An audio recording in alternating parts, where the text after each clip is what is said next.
আমাদের এলাকায় পাগলা মেলা হয়ে গেল। শুনেছি মেলা নাকি খুবই জমেছে। দোকানপাট, বিভিন্ন শ্রেণী পেশার মানুষদের ভিড় লক্ষ্য করা গেছে। এই বারোয়ারি পাগলা বাউস্ত মেলা বা পাগলা মেলা অনুষ্ঠিত হচ্ছে মূলত ধানশাল ইউনিয়নের চাপাঝোড়া গ্রামে, যা ঝিনাইগাতি উপজেলাধীন শেরপুর জেলায়। মেলার চারপাশে গ্রামগুলো হচ্ছে ভালুকা, ফুলহারি, ডেফলাই, ধানশাইল, হালগড়া। মেলা কমিটিভুক্ত গ্রামগুলোর মধ্যে ডেফলাই, ভালুকা, ঝিনাইগাতি, চাপাঝোড়া, ধানশাইল, হালগড়া উল্লেখযোগ্য। মেলাটি কবে হতে শুরু হয়েছে সঠিক দিন তারিখ জানা নেই, তবে আনুমানিকভাবে প্রায় 200 বছর তো হবেই। বাপ দাদাদের এই মেলায় বিচরণ করতে শুনেছি। উল্লেখ্য, পূর্বে এই এলাকাটিতে ছিল মূলত হাজং, কোচ, বর্মনদের বসবাস। সম্ভবত তারাই আয়োজন করে থাকতে পারে। তখন এলাকায় মুসলিম ধর্মাবলম্বীদের বসবাস ছিল না বললেই চলে। 1947, 1956, 1971 সেই আদিবাসীদের বেশিরভাগই ভারতে চলে যায়। সর্বশেষ 71 দেশ স্বাধীন হওয়ার পরে যারা ফিরে এসেছিলেন তাদের সংখ্যাটি খুব বেশি ছিল না। হয়তো তারাই আবারও বাউস্ত মেলাটি পুনঃ শুরু করে থাকতে পারে। আমি ছোটবেলা হতে মেলা দেখে আসছি। মেলার সাথে আমার বহু স্মৃতিও জড়িত আছে। ছোটবেলায় দেখেছি মেলার জায়গাটি বেশ প্রশস্ত ছিল। তখন আমন ধান কাটার পরে 4-5টা ফাঁকায় থাকতো। অনেক জায়গা জুড়ে মেলার দোকানপাট বসতো। যদিও তখন আউশ ধানের চাষ হতো, তবে মেলার আশপাশের জায়গাটা ফাঁকা রেখে। আশপাশে বাড়িঘর ছিল না। বৈশাখ মাস আসলে শুক্লপক্ষের বৃহস্পতিবারের সন্ধানে থাকতাম, আর এই অপেক্ষার মাঝেই দিন এসে যেত। মেলা প্রায় 2 দিন স্থায়ী হতো। আমরা ছোটরা মেলার প্রাথমিক মেরামতের কাজ শুরু হলেই আনাগোনা শুরু করে দিতাম। এই আনাগোনা চলতো মেলা শুরু হওয়া দিনের দুপুর পর্যন্ত। বাড়িতে আত্মীয় স্বজন আসতো, তাদের সাথে ঘুরতে যাওয়া, কেনাকাটা করা, মিষ্টি খাওয়ার মধ্যে আলাদা মজা পেতাম।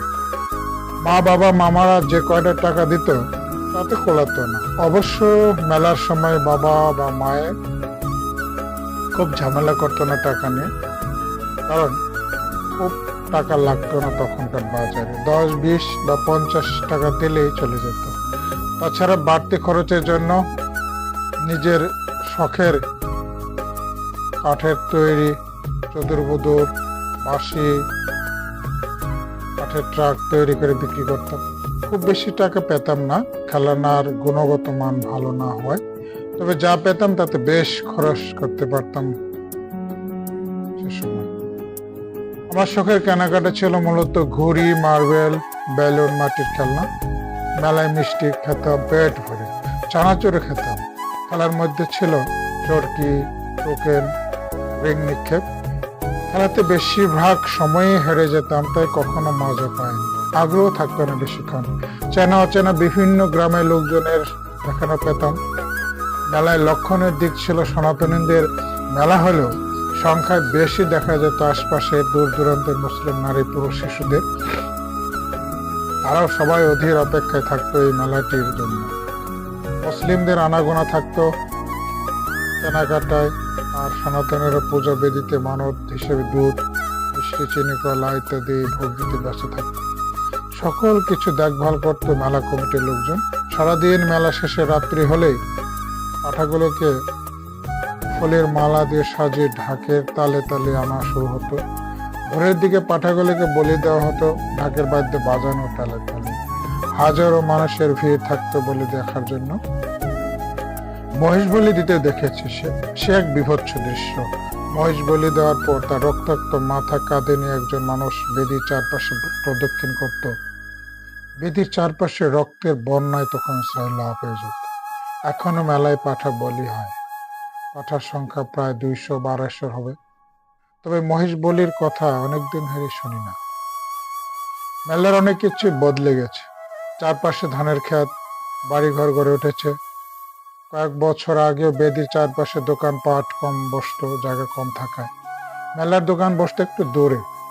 বর্তমানে অবশ্য পূজা বেদির কাছে নিজস্ব জায়গা কেনায় এবারে দোকানপাট দূরে নিতে হয়নি। পূজা কমিটি বিল্ডিং তুলে নিয়েছে, আর সেখান থেকে সকল কাজ পরিচালিত হচ্ছে। অন্যান্য মেলা নিয়ে এখনো বহুজাতিক কোম্পানির ছায়া পড়েছে। সবই বাণিজ্যিক ধারায় হয়ে থাকে।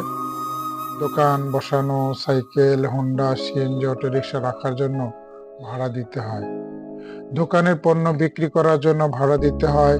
মেলায় কিশোরী কিশোর, যুবক যুবতীরা আসে কেনাকাটার চেয়ে আড্ডা দিতে, সেলফি নিতে, ভিডিও করতে এবং সামাজিক মাধ্যমে আপলোড দিতে।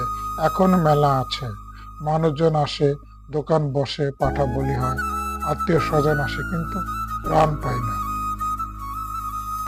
আমাদের সন্তানেরা মেলায় যায় বন্ধু বান্ধবীদের সাথে আড্ডা দিতে, ছবি তুলতে। তারপরেও যান্ত্রিক জীবনের কাঠখোট্টা পরিবেশে একটু আনন্দময় মুহূর্তগুলোকে উপভোগ করতে ইচ্ছে হয়। ঐতিহ্যবাহী এই মেলা টিকে থাকুক, মেলাকে ঘিরে জীবন যাপন করা মানুষগুলো অর্থনৈতিক উন্নতি হোক, আগামী প্রজন্মরা তাদের মতো করে জীবনটাকে উপভোগ করতে শিখুক। শুধু আবেদন, এই ঐতিহ্যবাহী মেলাটিকে আরো জাঁকজমকপূর্ণ করার জন্য অবকাঠামোগত উন্নয়নে প্রশাসনের সুদৃষ্টি কামনা করছি।